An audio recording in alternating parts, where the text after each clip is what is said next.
They blamed me for a fire I never started, even though I was the one who ran into the smoke to save everything. My parents were ready to destroy my scholarship just to protect their perfect name, until my sister opened one file and the whole town learned the truth.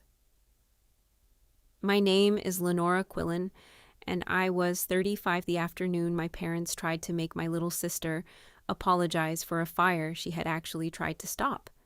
They had a printed statement ready for her. They had the school board seated in the front row, the local newspaper waiting near the aisle, and a giant donation check standing on an easel like a white flag. They called it healing. They called it taking responsibility. They called it protecting the family name. But what they were really doing was selling Tamsen's future to the most powerful woman in Bramble Shoals, and they expected my sister to smile while they handed it over. I did not shout when it happened. I did not knock over a table or accuse anyone with tears in my eyes. I placed one official folder on the podium, asked one calm question into the microphone, and watched the whole town understand what my parents had been willing to trade. Bramble Shoals, North Carolina, is the kind of town that looks gentle from the highway. It has white church steeples, old brick storefronts, hanging flower baskets, and people who wave at you even when they do not like you. My father, Hollis Quillan, owned Quillan Feed and Hardware on Sumter Street, and his name sat above the front window in dark green letters. My mother, Merritt, belonged to every committee that involved flowers, casseroles, children, or photographs in the local paper. Together, they were respectable in the way small towns understand that word. Their clothes were pressed. Their porch was swept. Their Christmas cards arrived before anyone else's. And every private problem in our house was wrapped in clean language before it was allowed near daylight. I left Bramble Shoals at 18 and built my life in Raleigh. I work in a municipal records compliance office, which sounds boring until you understand what records can do. A record remembers who entered a building, it remembers who called for help, it remembers what time a door opened, what form was signed, what report was edited, and who had a reason to keep it quiet. People can polish a story until it shines, but a record sits there plain and stubborn. That is why I learned to respect paper. Paper does not care who your father is. Paper does not lower its voice for a rich donor. Paper simply says what happened, and sometimes that is enough to make a whole room stop breathing. My sister, Tamsen, was 18 that spring and still soft in a way the world had not earned. She loved small living things, hurt birds, stray cats, wilted plants, seed trays, turtles stuck on the road after rain.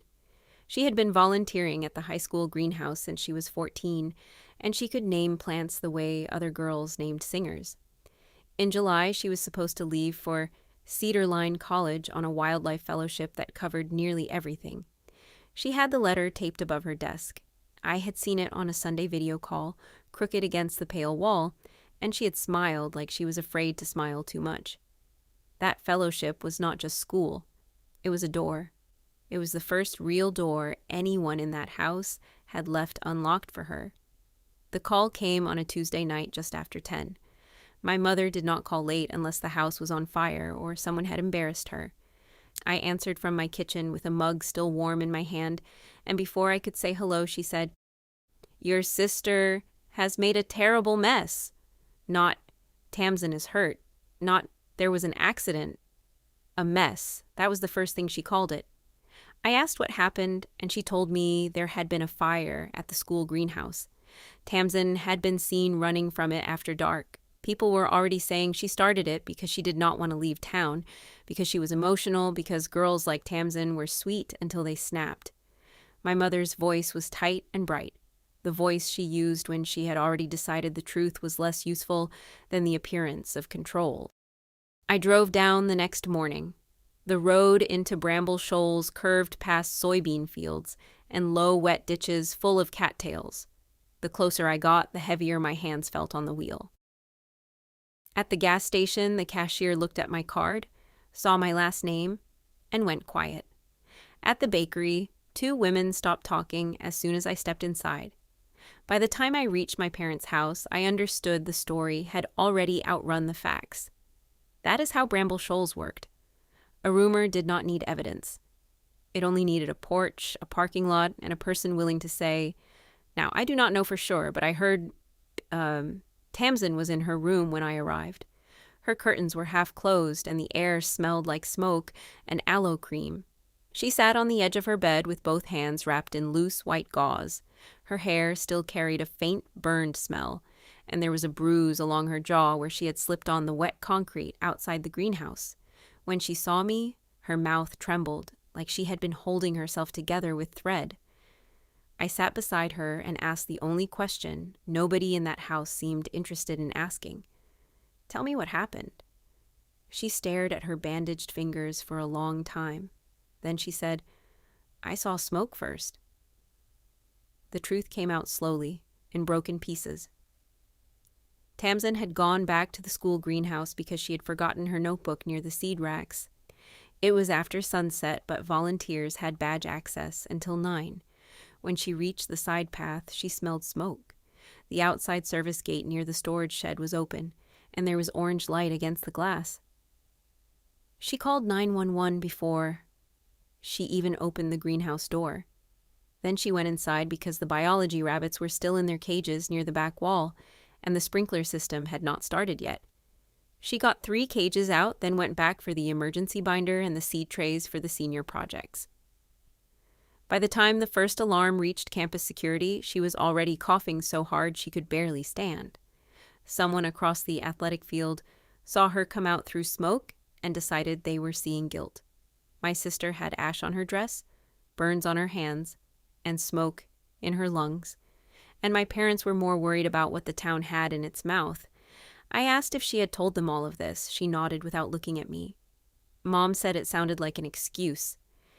Then she swallowed and said the sentence that made something in me go very still.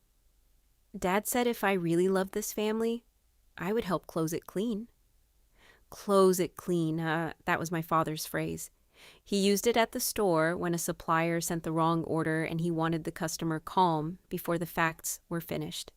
A clean ending mattered to him more than a true one, and now he was using that same language on his youngest daughter. That evening, my parents called me into the dining room. The table had been polished. My mother always polished before she did something cruel and wanted it to feel official. My father sat at the head with his hands folded. Merritt stood near the sideboard, wearing pearls at home, which meant she had dressed for her own version of court. She told me Dr. Selwyn Voss, the school superintendent, had spoken with Della Rook. Della Rook owned half the commercial property downtown, chaired the school foundation, and smiled in photographs like she had invented generosity.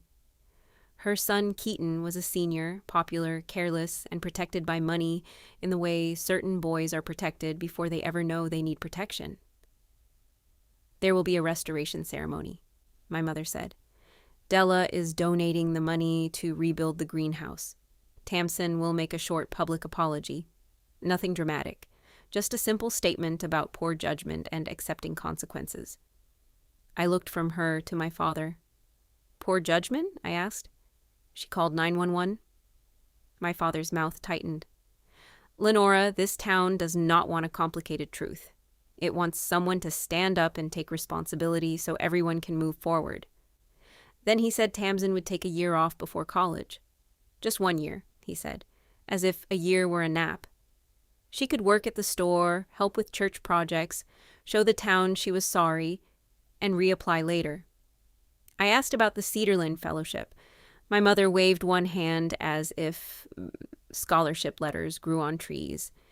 There will be other chances. I knew that was not true. Tamsen knew it too.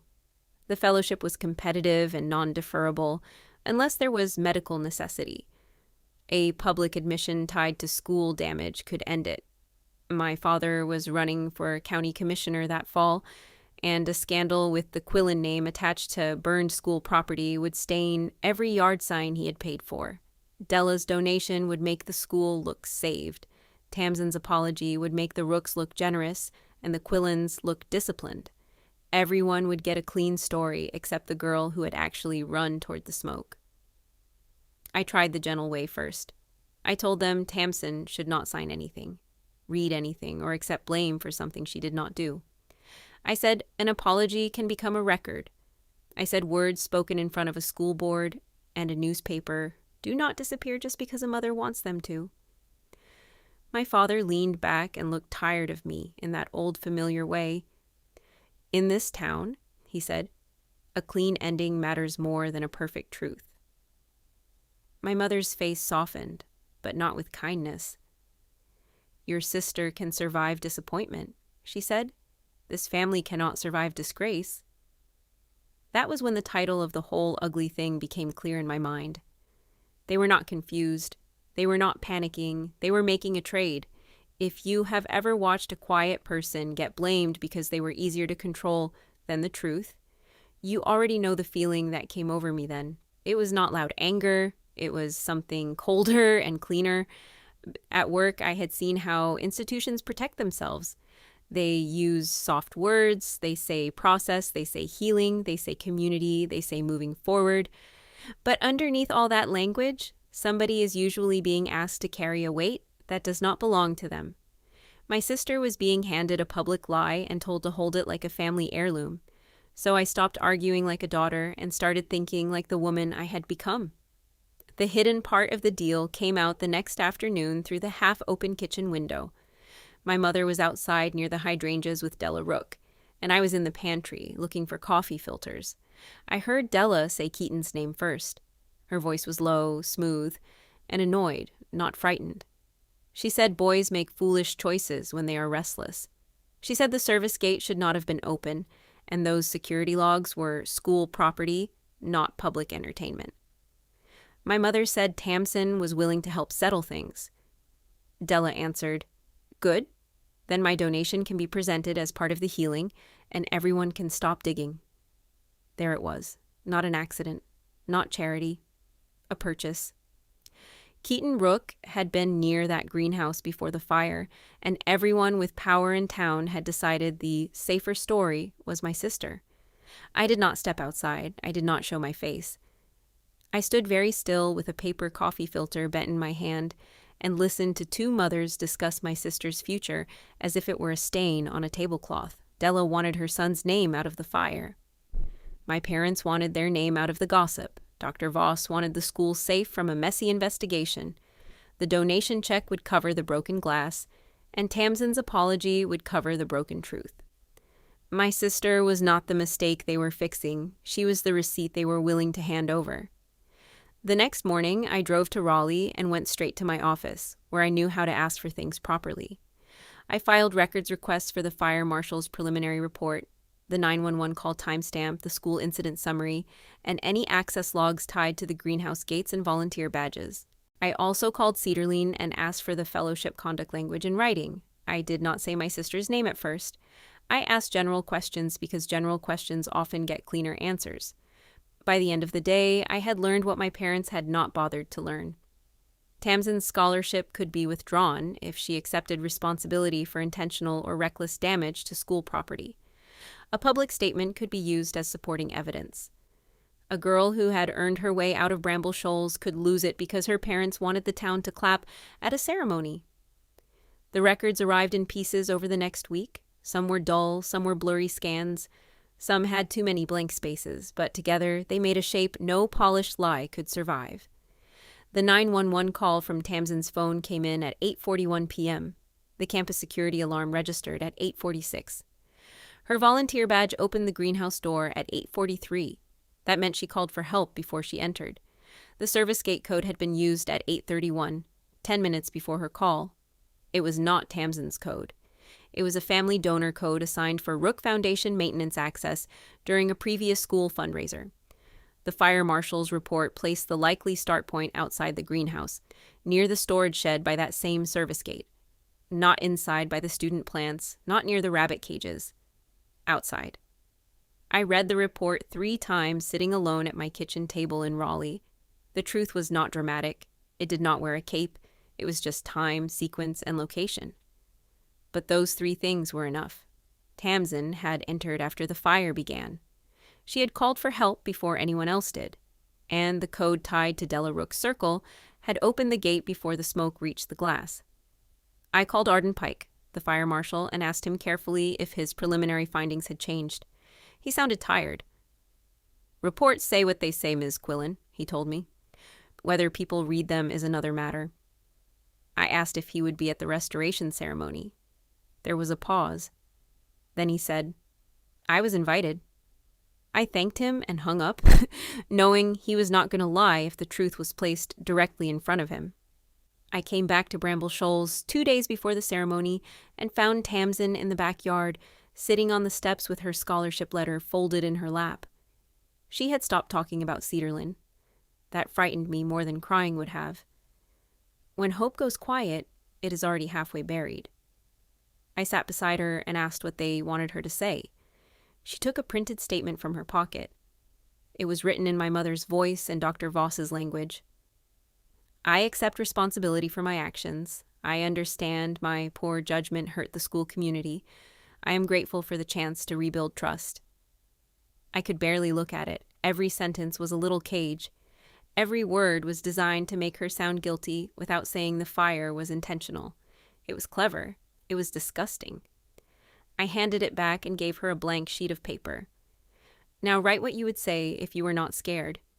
She stared at me. "I am scared." "I know," I said. "Write it anyway. You do not have to show anyone. You do not have to read it. But I want you to hear yourself without their words on top of yours." Her hand shook at first. Then slowly she began.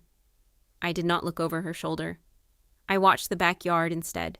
The rusted bird feeder, the fence my father kept meaning to repaint, the narrow strip of sky above the pine trees.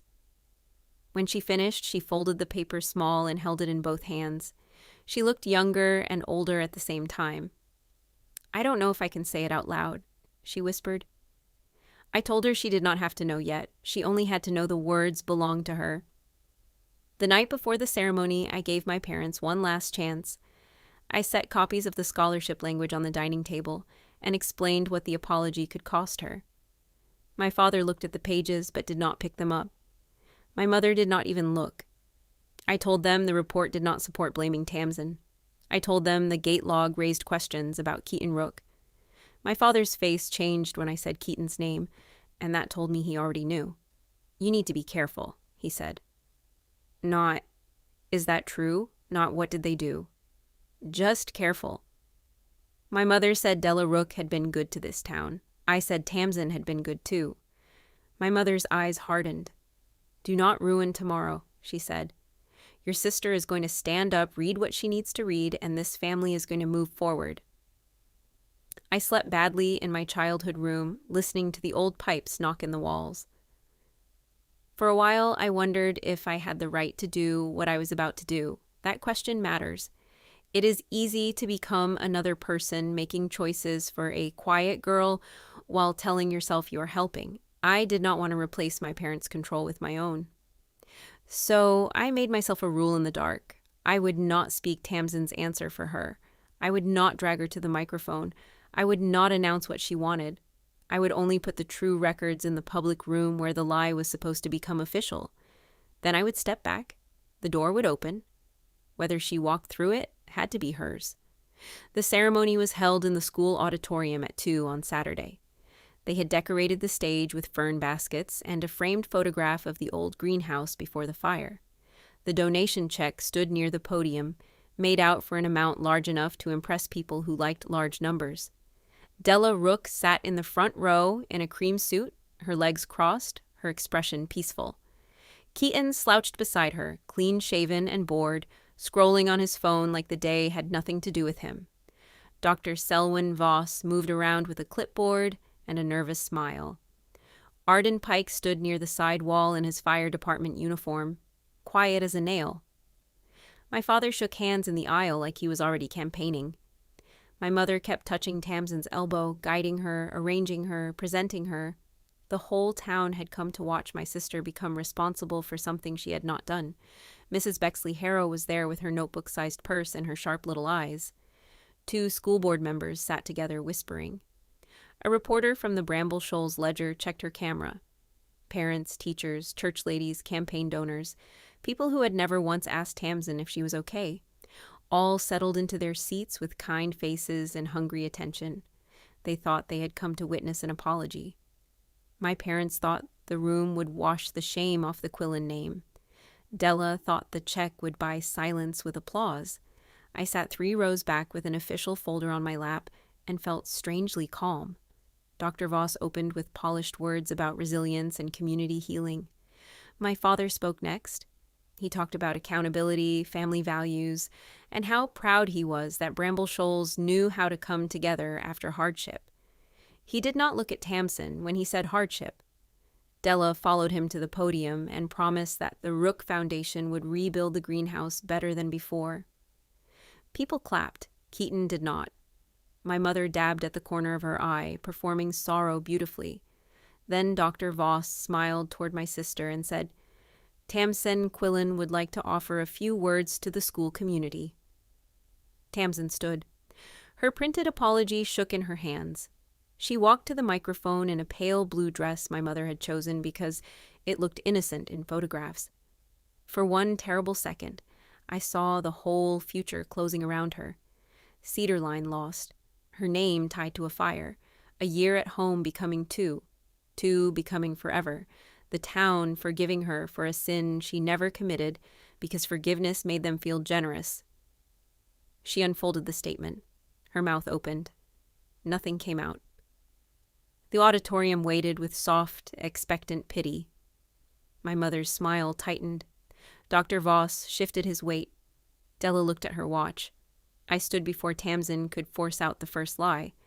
Not fast, not dramatically. I simply rose and stepped into the aisle. A few heads turned. My father's eyes found mine and went flat. Lenora, he said under his breath, but the microphone caught the edge of it because the room had gone that quiet. I walked to the front with the folder in my hand. Before my sister reads a statement that may affect her scholarship and her official school record, I said, I have one question. Dr. Voss reached for the microphone, but I did not let go of it. I was not rude. I was not loud. I just held it with the calm grip of a woman who had handled public meetings full of men who thought a soft voice meant an empty spine. I opened the folder and placed 3 pages on the podium. This is the preliminary fire marshal report. This is the 911 call timestamp. And this is the greenhouse access log. I turned slightly so the front row could see the pages, not enough to make a show, just enough to make the paper real. The 911 call from Tamsen's phone was made at 8:41. Her badge opened the greenhouse at 8:43. The campus alarm registered at 8:46. So my question is simple. Why is my sister being asked to apologize for starting a fire that she reported before she ever entered the building? Nobody moved. I let the silence do its work. Then I looked at Dr. Voss, then Della, then Arden Pike by the wall. And since this is a ceremony about responsibility, I have a second question. Why was the Rook Foundation service gate code used at 8:31, 10 minutes before my sister called 911, at the same gate where the report places the likely start point of the fire? The room changed shape around that question. It was almost physical. People sat straighter. The reporter lifted her camera. Mrs. Bexley Harrow leaned forward like the Lord himself had whispered gossip into her good ear. Della Rook's face did not collapse. Women like Della do not collapse in public. It simply emptied. Keaton looked up from his phone for the first time, and every bit of boredom left him. Dr. Voss said, "This is not the appropriate venue," which is what people say when the venue has suddenly become exactly appropriate. My father stood halfway, then sat back down because he could not decide whether he was a father, a candidate, or a man caught between 2 lies. My mother looked at me with pure disbelief, as if the real betrayal was not what they had done to Tamsen, but that I had failed to keep it private. I turned toward Arden Pike. I did not ask him to accuse anyone. I only asked, "Marshal Pike, does anything I just read misstate your report?" He was still for a moment. Then he walked to the aisle, slow and heavy. "No," he said. His voice carried without needing the microphone. "The preliminary report places the likely origin near the exterior storage area by the service gate. The timing does not support Miss Quillan entering before the fire began." He stopped there, which was all he had to do. Truth does not need to sing when one clean sentence will split the floor. The auditorium broke into low noise, not shouting yet, just murmurs, the first living sound of a lie losing air. Dr. Voss whispered fiercely to a school board member. Della stood and said the Rook Foundation would not be part of a public ambush. I looked at her then, really looked. No, I said, still into the microphone. You came here to buy a public apology with a donation check. The public part was your idea. That line did what the records had not done. It gave the room permission to understand the money. Heads turned to the giant check on the easel. For the first time, it did not look generous. It looked like a price tag. My father came to the edge of the stage, his face gray with anger and fear. Enough, he said. You have no idea what you are doing to this family. I looked at him, and for a moment I saw the man who taught me to count change at the store, the man who carried Tamsen asleep from the truck when she was little, the man who believed respectability could cover any wound if you wrapped it tight enough. I wanted to feel softer than I did. But then I looked at my sister, standing at the microphone with a false apology in her hands, and softness became impossible. I know exactly what I am doing, I said. I am refusing to let this family name be cleaned with Tamsen's future. That was when my mother came apart. Not loudly at first. She rose from her seat with her purse clutched to her chest and said my name the way she used to say it when I tracked mud into the hallway. Then her voice climbed. She said I had humiliated them. She said I had no respect for what people would think. She said Tamsen could have survived 1 year at home, one statement, one hard lesson, but now I had made everything ugly. Everyone was watching her. That was the strange justice of it. My mother had arranged a public room to make my sister look guilty, and now the same public room was watching Lenora Quillan explain that a clean lie would have been kinder than a messy truth. I did not answer her. The moment was no longer mine. I stepped away from the microphone and turned to Tamsen. She still held the printed apology. Her face was wet, but her eyes were clear in a way I had not seen for weeks. In her other hand, folded small, was the paper she had written in the backyard.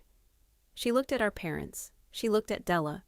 She looked at the donation check, the reporter, the fire marshal, the whole town that had been ready to accept her guilt because it came with a ribbon and a speech. Then she placed the printed apology on the podium and folded it once, very carefully, as if putting away something that had never belonged to her. I won't read this, Tamsen said. Her voice cracked, then steadied. The microphone caught every word. I won't apologize for saving what I could. She took a breath. I did not start that fire. I called for help. I went inside because the rabbits were still in there and because the senior project binder was by the back shelf. I was scared, but I went anyway. And I am not giving up my fellowship so everyone else can feel clean. She turned toward our parents then, and the pain in her face was worse than anger. You never asked me what happened like you wanted to know. You only asked me to make it easier for you. No one clapped.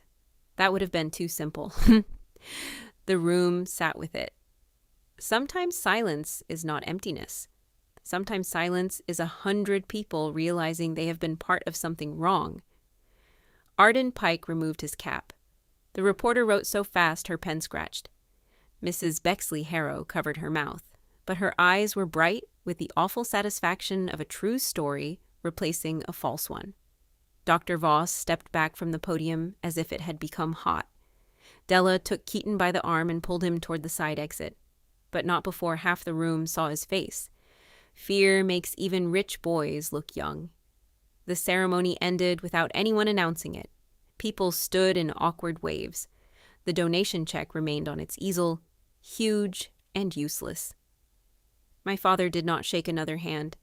My mother sat down like her bones had been cut. Tamsen walked off the stage toward me, not quickly, not running, just walking like the floor finally belonged under her feet. When she reached me, I did not hug her right away. I asked, "Do you want to leave?" She nodded. That was enough. We walked out together through the side doors, past the trophy case, past a poster about community integrity. into the sharp white afternoon. In the parking lot, Tamsen started shaking. Then she laughed once, a broken little sound, and cried so hard she had to lean against my car. I held her then. She smelled faintly of smoke still, or maybe I only imagined it because some smells stay in a family longer than they should. I thought they would hate me, she said.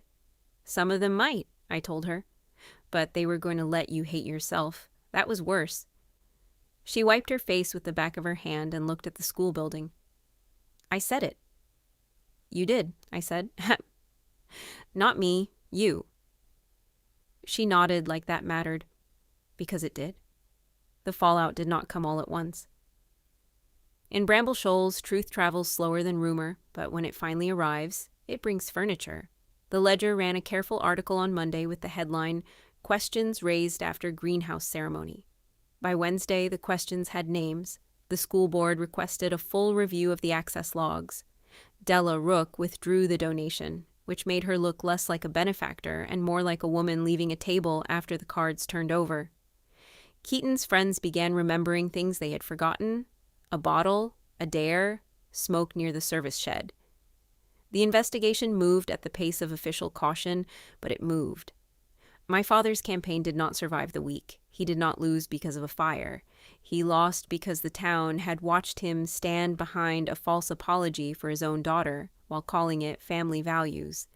Yard signs came down quietly. People stopped bringing up the county commissioner race at the store. My mother resigned from the school flower committee before they could ask her to step aside. She told people she needed rest. Maybe she did. But rest is not the same as repair. For several days, she did not speak to me except in small, necessary sentences, and each one sounded like it had been carried over broken glass. Cedarline reviewed the documents and confirmed Tamsen's fellowship remained active. I still remember the moment the email came through. We were sitting at my kitchen table in Raleigh because she had come home with me after the ceremony, just for a few days at first. She opened the message, read it, and covered her mouth with both hands. Then she turned the laptop toward me without saying anything. Her future was still there. Not untouched, no, nothing stays untouched after a town tries to bury you under its comfort. But it was there, waiting. She cried again, but this time it was not fear leaving her body. It was hope coming back in. A week later, my mother called me late. Her voice was smaller than I had ever heard it. She told me she had been 17 when her own mother made her stand in church and apologize for being seen in a car with a boy after dark. Nothing had happened, she said. Nobody cared. Her family had treated her like a stain until my father married her young and made the talk stop. I thought I was saving Tamsen from what happened to me, she said. I believe that she believed it. That was the hardest part. Some people do not pass down cruelty because they love cruelty. They pass it down because it is the only map they were ever given. But pain can explain a wound without making it clean. I asked if she had told Tamsen she was sorry. My mother went quiet. That silence answered me. Tamsen left for Cedarline in August with 2 suitcases, 3 plant books, and the fellowship letter tucked in the front pocket of her backpack. My father came to the station but stood too far away, as if apology had a distance requirement. My mother brought banana bread wrapped in foil and cried without touching her mascara. Tamsen hugged them both. She is kinder than I am. But when my mother whispered something about coming home if school felt too hard, Tamsen stepped back and said, "I'm not coming home because other people are uncomfortable with me leaving." She said it gently. She said it once. My mother nodded like she had heard a language she was still learning. Now Tamsen sends me pictures of muddy field boots, lab notes, injured owls, and greenhouse seedlings growing under clean glass. She still gets quiet sometimes when people speak too sharply. She still apologizes too quickly for small things. Healing is not a switch. It is a path you walk again and again until your feet believe it. But she is walking it. She has friends who know the true story. She has professors who call her careful and brave. She has a future nobody in Bramble Shoals gets to manage from a polished dining room. As for me, I still think about that donation check standing on the stage. It was so large, so clean, so ready for photographs. That was what my parents wanted my sister to stand beside. money, reputation, and a lie smooth enough for the local paper. They thought the town watching would make the lie official. They forgot something I learned a long time ago. A public room does not belong only to the people who planned the event. Sometimes it belongs to the person with the record. Sometimes it belongs to the quiet girl at the microphone. Sometimes the whole town comes to watch a daughter be sacrificed, and instead, they watch her walk away with her own name still in her hands. That is what happened in Bramble Shoals. One greenhouse fire, one false apology, one donor code in a gate log, and one sister who finally refused to pay for everyone else's comfort. My parents sold my sister's future for their reputation. So I let the whole town watch the price get read out loud. And if there is one thing I know now, it is this. A family name that needs a daughter's silence to stay clean was never clean. Truth may arrive late, and it may arrive folded in a plain official folder, but when it finally stands in the right room, even the most polished lie has to lower its eyes. Commentary, lesson, explanation, and discussion section. Now let's really unpack this entire story, because on the surface, it looks like a small town scandal about a greenhouse fire, a damaged school building, and a young girl being pushed into an apology. But beneath that surface, the story is actually about reputation as a form of currency, silence as a form of control, and the way powerful families can manufacture guilt when the truth becomes inconvenient. This is not simply a story about Tamsen being blamed. It is about how an entire community nearly agreed to participate in a lie because the lie was easier to manage than the truth. The first thing we need to notice is the world of Bramble Shoals itself. This town is not just a background setting. It functions almost like a character. It watches, judges, whispers, and remembers selectively. In a place like this, reputation does not sit outside people's lives. It governs them. A last name can open doors, close investigations, soften consequences, and decide who gets believed before a single fact is examined.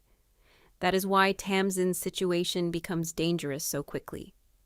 The moment people see smoke on her clothes, the town does not ask, "What happened?" It asks, "What version of this makes sense to us?" And because Tamsen is quiet, young, and easy to isolate, the town accepts the most convenient version. Lenora's role is important because she stands partly inside and partly outside that world. She grew up in Bramble Shoals, so she understands the emotional code of the town, the polished smiles, the church language, the quiet bargains, the way cruelty can be wrapped in respectable phrases. But she also left. She built a life in Raleigh. She works with municipal records, which gives her a completely different relationship to truth. She has learned that official language can hide things, but official records can also expose them. That contrast is central to the story. Bramble Shoals runs on image. Lenora runs on evidence. What makes Lenora effective is not rage. It is restraint. A less controlled person might have screamed at the parents, publicly accused Della Rook, or tried to drag Tamsen out of town immediately. But Lenora understands that emotional truth, by itself, often gets dismissed in rooms built to protect power.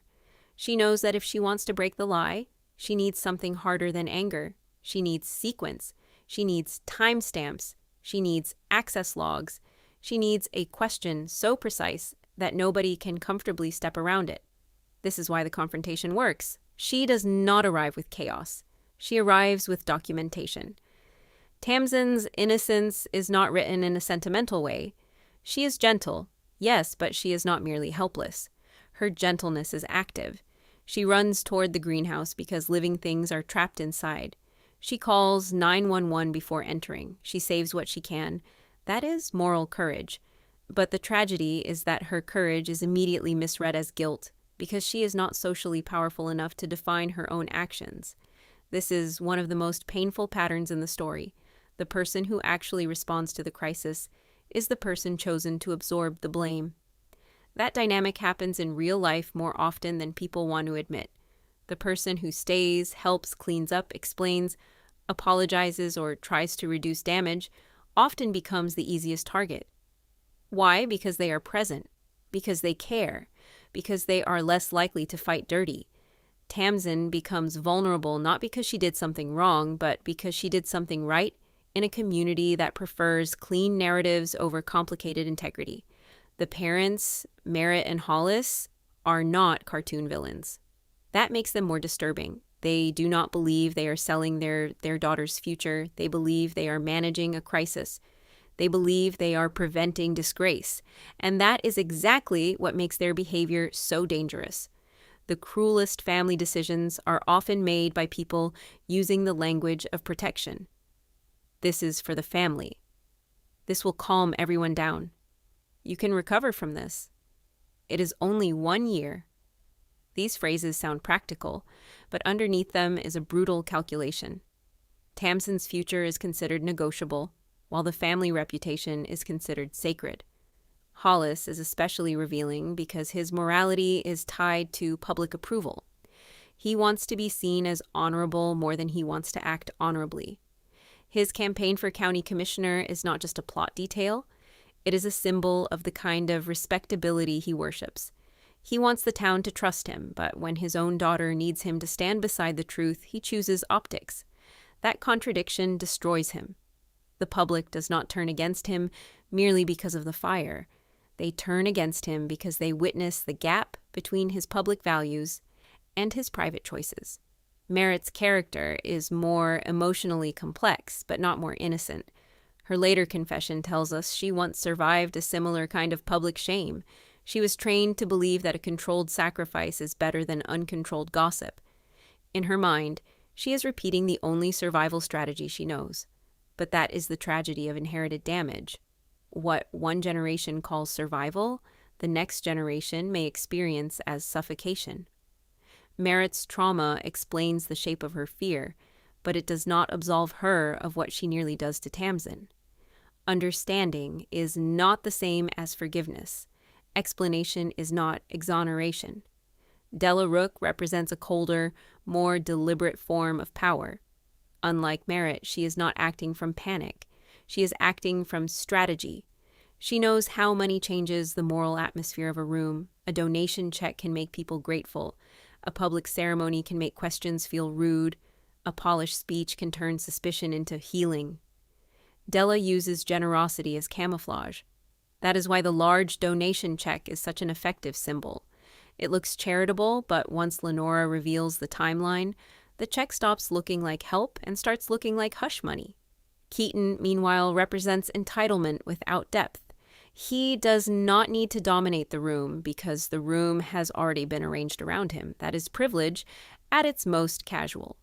He can sit there bored while Tamsen shakes at the microphone because he has likely spent his whole life watching adults rearrange consequences before they reach him. The story does not need to make him dramatically evil. His indifference is the point. He is protected so thoroughly that he does not even have to appear afraid until the evidence is spoken aloud. The school administration also deserves attention. Dr. Voss wants closure, not necessarily truth. That is a very institutional kind of failure. Schools, companies, churches, and local governments often claim to care about accountability. But when accountability threatens donors, leadership, or public image, suddenly everyone becomes interested in moving forward. That phrase can be honorable when truth has been faced, but when truth has been avoided, moving forward becomes another way of saying, please stop asking questions. The printed apology is one of the most sinister objects in the story because it shows how language can be engineered to destroy someone without sounding openly cruel. The statement does not need to say, I started the fire. It only needs to say enough that means poor judgment, accept responsibility, rebuild trust. These phrases are deliberately flexible. They allow the adults to claim they are being gentle while still creating a public record of guilt. This is why Lenora immediately understands the danger. The apology is not emotional closure, it is documentary damage. Once spoken into a microphone, in front of the school board and the local paper, it becomes part of Tamsen's official narrative, and that is where the scholarship becomes crucial. The fellowship is not just an educational opportunity, it is Tamsen's exit route. It is the future she earned with her own discipline, intelligence, and tenderness. When her parents ask her to risk that fellowship, they are not asking for a small sacrifice. They are asking her to surrender the very thing that would let her become independent. This is why the title says they sold her future. They were willing to exchange her real life for their public comfort. Lenora's investigation changes the moral balance of the story because it replaces rumor with sequence. Sequence is powerful because it removes emotional fog. The town says Tamsen ran from the greenhouse. The records say she called 911 before she entered. The town says she looked guilty. The access log says her badge opened after the emergency had already begun. The ceremony says the rooks are generous. The gate code says their access point was used before the fire was reported. These details do not simply defend Tamsen, they dismantle the entire manufactured narrative.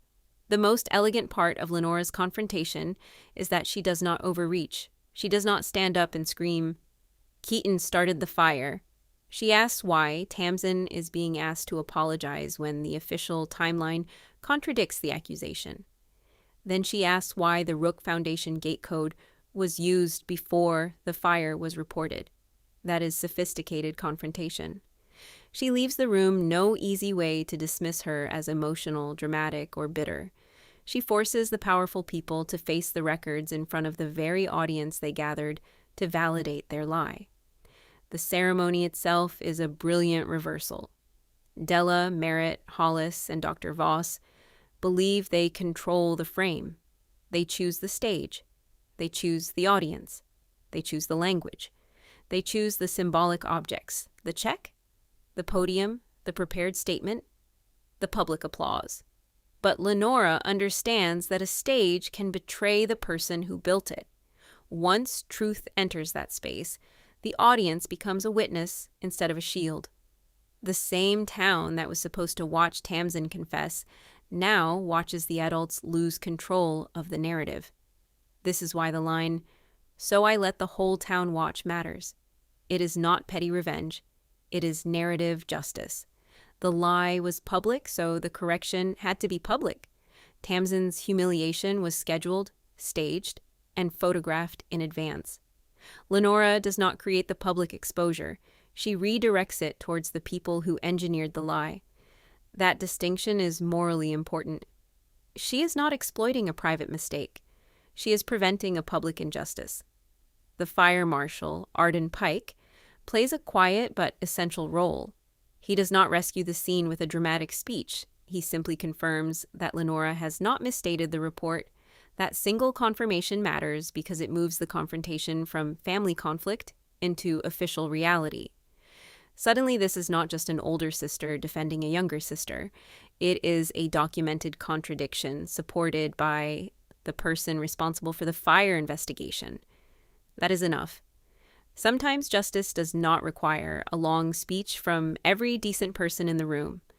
Sometimes it only requires one decent person to refuse to lie. Now let's focus on the emotional heart of the climax. Tamsen at the microphone. Before Lenora stands, Tamsen is about to disappear inside words written by other people. That is what makes the moment so painful. The apology paper is not just paper. It is an identity being forced onto her. If she reads it, she becomes the version of herself the town has already chosen. Careless, guilty, unstable, in need of forgiveness. When she refuses to read it, she is not just rejecting a statement. She is rejecting a false self. Her line, "I won't apologize for saving what I could," is the emotional center of the entire story.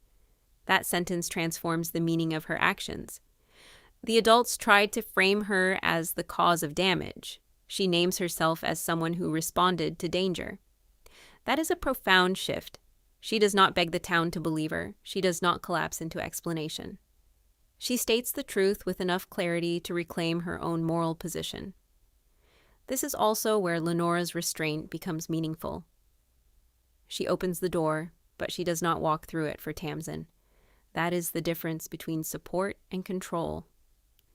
Many protective people accidentally become controlling because they want to save someone so badly that they take over the person's voice. Lenora resists that. She brings the evidence into the room, but Tamsen chooses the refusal. That is why the ending feels earned. Tamsen is not merely rescued. She participates in her own rescue. One major lesson here is that silence should never be mistaken for agreement. Tamsen's silence was fear, exhaustion, and conditioning. She had been surrounded by adults who treated her future as a bargaining chip. Of course she froze. Of course she struggled to speak. But freezing is not confession. Fear is not guilt. A quiet person can be telling the truth even when their voice is shaking. In fact, sometimes the shaking voice is the most honest voice in the room. Another lesson is that reputation becomes dangerous when it outranks conscience. Reputation by itself is not evil. People naturally care how they are seen. But when reputation becomes more important than truth, it turns predatory. It starts demanding sacrifices. It asks children to stay quiet, spouses to endure, employees to sign statements, students to apologize, and families to pretend. In this story, the Quillan name becomes an idol. Tamsen is almost offered to it. The story also warns us about the seduction of clean endings. A clean ending can sound mature, it can sound practical, it can sound like peace. But if the ending is built on a lie, it is not peace. It is suppression. Hollis wants the matter closed because closure benefits him. Dr. Voss wants the school protected. Della wants Keaton shielded. Merritt wants the gossip contained. Nobody wants truth because truth is inconvenient. But inconvenience is not a moral argument. Sometimes the truth is messy because the lie has been polished for too long. The aftermath is intentionally not perfect, and that makes the story more credible. Tamsen keeps her fellowship, but she does not instantly become fearless. Her parents are exposed, but they do not instantly become wise. Merritt reveals her trauma, but she still struggles to apologize. Hollis loses public standing, but that does not automatically repair his relationship with his daughter. Real consequences are complicated. Real healing is uneven. The story respects that. Tamsen leaving for Cedarland is not just a happy ending. It is a restoration of motion. The adults tried to freeze her life in Bramble Shoals for the sake of their comfort. The fellowship allows her future to move again. That movement matters. She leaves with more than luggage. She leaves with a reclaimed name. She leaves knowing she did not sign the lie. She leaves knowing that at least once she spoke in front of the people who expected her to collapse. The final moral is sharp because it does not romanticize family. It does not say family is always safe. It does not say parents always know best. It says family without truth becomes performance. Family without listening becomes control. Family without consent becomes reputation management. And a family name that requires a daughter's silence to remain clean was never clean in the first place. So when we discuss this story as commentary, the central point is not simply that Lenora exposed the truth. The deeper point is that she changed the location of power. At first, power belonged to the parents, the donor, the school, and the town narrative. By the end, power belongs to the timeline, the records, the microphone, and finally to Tamsen's own voice. That is the justice of the story. Not revenge through destruction, but truth through exposure. And that is what makes this kind of quiet justice so satisfying. Nobody needed to throw a chair. Nobody needed to scream until the room listened. The strongest moment was calm, almost surgical. One folder, one timeline, one question. One young woman refusing to apologize for courage. That is the kind of ending that stays with people because it speaks to something very real. The moment when a lie loses its authority and the person it was meant to bury finally stands above it. The lesson for the audience is clear. Do not let powerful people rename someone else's courage as guilt. Do not accept a convenient apology when the facts have not been examined. Do not confuse public calm with moral truth. And when a quiet person is being pushed to carry blame for everyone else's comfort, ask who benefits from their silence. That question can change everything. In the end, this story is not about a greenhouse burning down. It is about a future almost being burned in its place. It is about a town ready to applaud a false confession because the lie came dressed as community healing. It is about parents so addicted to respectability that they nearly sacrifice the one person they should have protected. And most of all, it is about Tamsen discovering that her voice did not need to be perfect to be powerful. It only needed to be hers. The end.